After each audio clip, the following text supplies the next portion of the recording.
Okay, y'all. Today I want to talk about something that's been an issue, like with with black men and women for like the last 10 years since that song came out, that independent women song. So I'm gonna be talking about all the strong independent black women out there. The first thing I want to say is that's a goddamn lie. And that's a lie because there's no such thing as an independent person. Nobody can do everything by themselves. You know, we all kind of depend on each other to get everything done. From the cable man to hook up the cable, to the mechanic to fix the car, to that friend that can hook you up with a job. You know what I'm saying? We all kind of depend on each other in life to make our lives better and easier, or even possible for that matter. You ever heard the saying that no man is an island? Well, that saying is true. Even Bill Gates, who's one of the richest men in the world, he depends on like 1 million Microsoft employees. If he didn't have those employees, it wouldn't be a Microsoft. Bill Gates wouldn't have that money. So we all kind of depending on each other. So no such thing as an independent person, period. So, why are these women walking around with this superiority complex? Well, I personally think there's a couple of reasons why.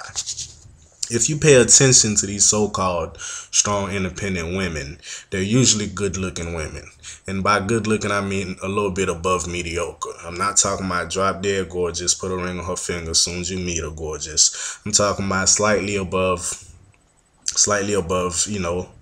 average. So any woman that looks better than average is going to be used to having it easy in life. They're going to be used to people doing shit for them, doing them favors, giving them handouts, kissing their ass. From the time they're like 15 to like 25, they're going to be used to that.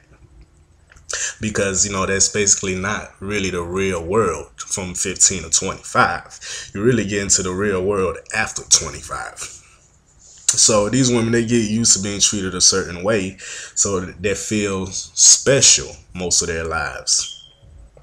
So what happened is when they find out that, so they feel special most of their lives, and sometimes even their moms will tell them, because you look this way, you should be with this type of dude. You should live this type of lifestyle based on your looks. So they start to believe in that bullshit. So when it turns out that's not how it really works, that they can't get everything off their looks without having to work for anything, these women, they get a little bit, they get bitter, because it turns out that she does have to work to pay her bills. She does have to work to have a car. She does got to pay for her own nails and hair and shit. They get mad because they thought that things were going to be different. And another reason is, I believe these women have this kind of, attitude, walking around with a chip on their shoulder, is they still haven't, found that dude, that hard-working, money-making fool who's so impressed by her looks that he's not going to require her to have, any other good, positive attributes about herself. Or he's not going to require her to, do any work for the things that she needs and wants. So they're still looking for that food, and they haven't found that food yet, so they're kind of mad. But what they don't know is they don't look good enough to get that food. You see what I'm saying? Because if they look good enough to get that food, they would have been had that food way before 25. That rich guy or that guy that makes a lot of money, he would have came, he would have found her and scooped her up a long time ago and put a ring on her finger. So she's sitting around like, like, where's my dude? Like, where's my money making fool at? Where's the nigga who's gonna pay for everything at? Except that, I'm sorry, but you don't look good enough for that. Because the women who do look good enough for that already got that. So you see the problem that she's kind of having. But and you can get you a decent man, who makes good money. Right? You can get you a decent man who makes good money, but you're not going to get that off your looks alone. You feel me? You're gonna have to have a great personality. You're gonna have to have principles about you. You're gonna have a lot of great and positive attributes about you to get a man like that. And when you do get a man like that, you're gonna have to work too. You feel me? You ain't gonna be able to sit back and and do your nails while he goes to work every day, work hard, pay all the bills, plus give you everything you want on top of that. It's not gonna happen like that. But I will say this though. I think if you strong, independent black women can change your attitude about life and about the way that things supposed to be.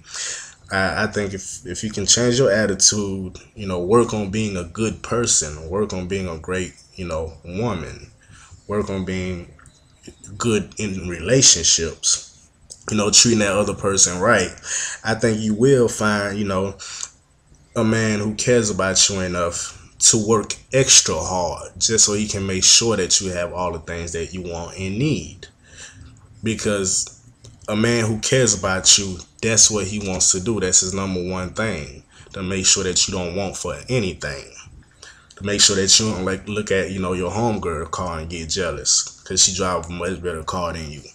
So, but excuse me, but you gotta work on you. You gotta work on the inside. You gotta work on your attitude.